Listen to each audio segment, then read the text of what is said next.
All right, guys. So here we go. Thank you so much for joining. If you are newer to our NH Fitness team or newer to the First Form app, newer to our group, any of that stuff, know that these calls are laid back. They're really easy to follow. You can ask questions if you want, interact if you want.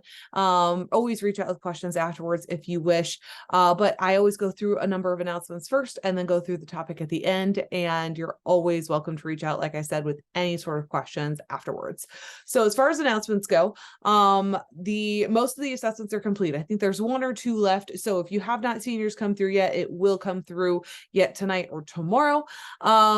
Let's see, you will see those assessment reviews direct in your inbox from Jenna, Jamie, or myself, depending on who is taking care of that for you. Reminder that assessments and the weekly task box are due between Sunday and Tuesday every week. So be sure to check off all of those things in that weekly task box between Sunday and Tuesday, and that will get you right on track right away.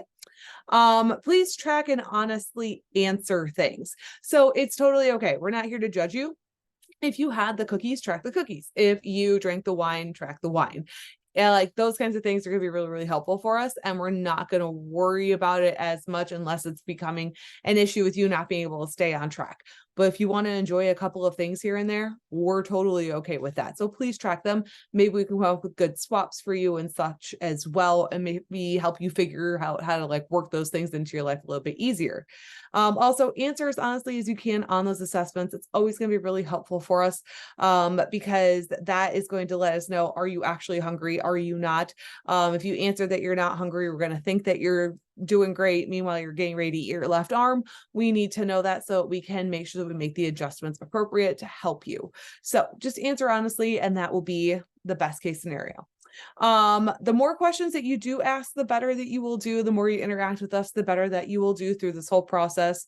And then the master classes are now done and will be loaded to a playlist on my YouTube channel sometime later this week. I will share that link with you guys via the announcements and in the group and stuff once it is ready, but you'll be able to watch back those 6 classes, which will be very, very helpful to help you dominate through the challenge. As far as other things go, new NH Fit gear and goodies will be available on November 1st on the website. So I'm excited about that. The new cookbook, Recipes for Resilience, is now available as of last week, and is also available in the New to Me cooking bundle. So now there's all 4 of those cookbooks in there at a little bit of a discount if you want all 4 of them together. New energy drink flavors are now available. There is tropical lightning as well as Screamin' Freedom. So Screamin' Freedom is kind of like megawatt. It's like a or it's kind of like rocket pop megawatt if you've had that, or it's kind of like a bomb pop from the 4th of July. The tropical lightning is kind of like the white monster. It has like that little bit of tangy taste to it, but I really do like it. I wasn't sure what to really expect from it, but it is actually quite yummy. So those are the 2 new drink flavors. As far as like supplement questions and stuff goes as well, if you are newer here, be sure to reach out and ask those questions to us. Let us know what you're looking at or what you're considering grabbing. We want to make sure that we give you recommendations to get things that make sense for you. Honestly, most of the time we end up suggesting less things than what you're wanting to grab, or things that are actually more cost effective than the ones that you had your eye on. We really want to make sure that we have all of our foundations covered first, which are going to matter way more than really, anything super fancy. So just reach out, let us know what you have interest in. We'll give you education on anything you want to know about. It'll always be up to you what you want to put your money towards. We just want you to be well educated making that decision. From there, please feel free to share content, invite these people or invite any people to the group or to the app that you wish. So if you like this podcast or you're listening to it on Sunday, you think it's super helpful, share it with somebody that you think will help them. If you see a post of mine or something like that come through and you want to share that, please do. If what we're doing in the group or in the app is helping you, please talk about it, share it with people. We want to help as many people as possible, and you guys sharing that is a huge piece of that. Last but not least, for the announcements, if you are new here and you are making first form orders, please do send me those first form order numbers that start with 1P. They're very, very helpful for me to be able to know when to follow up with you and what it is that you did grab. So that would be wonderful. So now, as far as the history and science behind the calorie, so this is actually super interesting. I took a lot of these points from one of Sean Stevenson's model health show topics that he put on eons ago, but obviously still relevant. So I really enjoyed this because he just broke it down really easily to understand. And I think it's going to help show through to you why the calories should not control your life. So the calorie was developed by scientists or whatever, but it's the expected energy in which we think we will extract from foods. Okay, so that's kind of what calories are. They're energy. And then too much energy intake, so too many calorie intake, is when we're going to expect weight to go up. And then too little or less energy or calorie intake is when we expect the weight to go down. Now, this concept was actually brought to light by a lady named Lulu Hunt Peters back in 1918 when she wrote a book called Diet and Health. And she said the key to calories in it. This book absolutely changed how people viewed food, and it changed the trajectory of diet and culture as it sits today, which is super crazy to think about.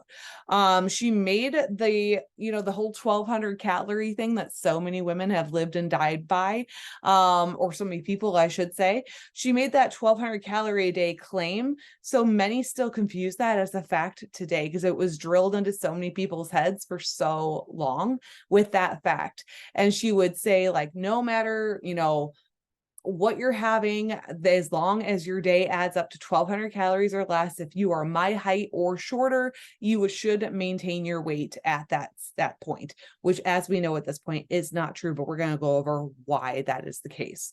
So there's merit to tracking calories, but it definitely goes way deeper, and not all calories are made equal. Also, the labels on packages are actually guesstimates. So they're not as accurate as we may expect, which is why we cannot live and die by the calorie number that we are seeing add up at the end of the day. The way that they measure calorie energy. So 1 calorie is the energy it takes to heat up 1 gram of water 1 degree Celsius.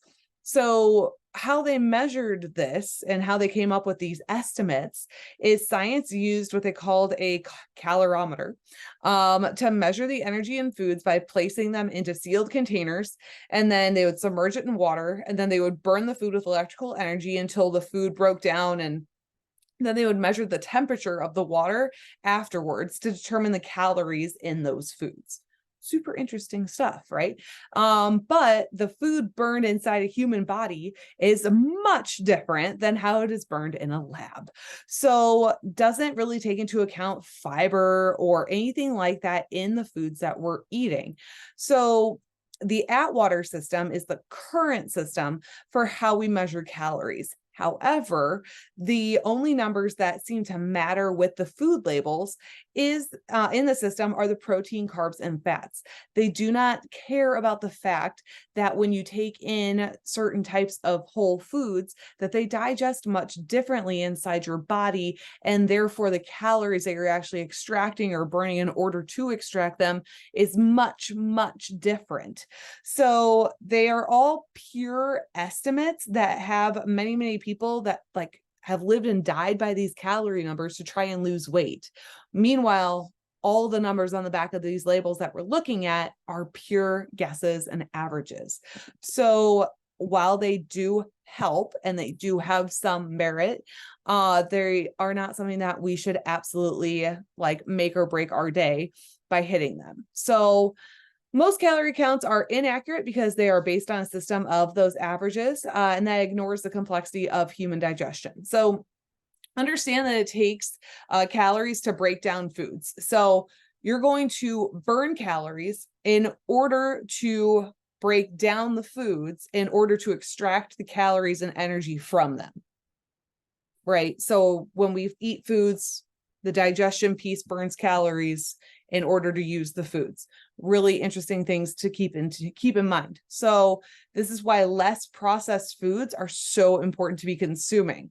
So more fiber and less additives equals slower digestion and more work to use those foods. So protein takes the longest to break down and use, which many of you know at this point, and it keeps us fuller longer and increases the thermic effect of food, aka more protein equals more calories burned. Something that's kind of cool to put numbers to it, 20 to 30% of protein calories eaten go towards digesting the protein. So you're really only absorbing 70 to 80% of protein calories that you're eating, because your body is using the rest of them to break down that protein. So that's super interesting to understand and know. That's why having extra protein is really, really helpful.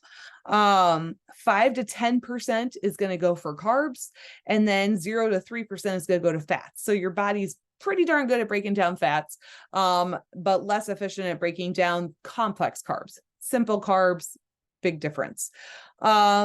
But it's just not accounted for on nutrition labels at all that way. Because if you looked at it that way, when you look at a protein source, then the calories would be vastly different at the top of that label if it took into account that 20 to 30% that your body takes to break it down. So that's why those calorie counts are just really right? Hitting a macro number is going to be more important than hitting a total calorie number within reason. So we're going to have to use common sense here a little bit while thinking about it. Also, like, that's the other thing too, right? 100 calories of chicken is going to digest much differently than 100 calories of candy. That was something that I wanted to point out. Like, just because it's 100 calories doesn't mean that the candy is going to be the same as the chicken. That is not the case. Okay. We could go a lot deeper with this, but really what I want you to understand is that, yes, calories are an important tool to use, but they are not something that will be the end all be all of your progress. Other things that you can work to understand is like the cell walls of whole foods are actually they take much more energy to break down and utilize. So things like nuts and seeds, you have to actually go through so much more work and effort to chew and digest and utilize and break down all of those cell walls in order to get the nutrients out of nuts and seeds, that even though those are really dense food options, when you look at calorie counts, your body's going through using so much energy in order to get the energy out of them that you're absorbing way less energy than what you think you are from those nuts and seeds. So just understand, the more whole your food is, the more you can probably eat of it, and you're going to be just fine. That's why I also stress the quality of whole food over processed food is going to be the biggest game changer for you. The body breaks down and absorbs them properly in comparison to making a huge difference in the long term. So whole food over processed food is going to be best most of the time.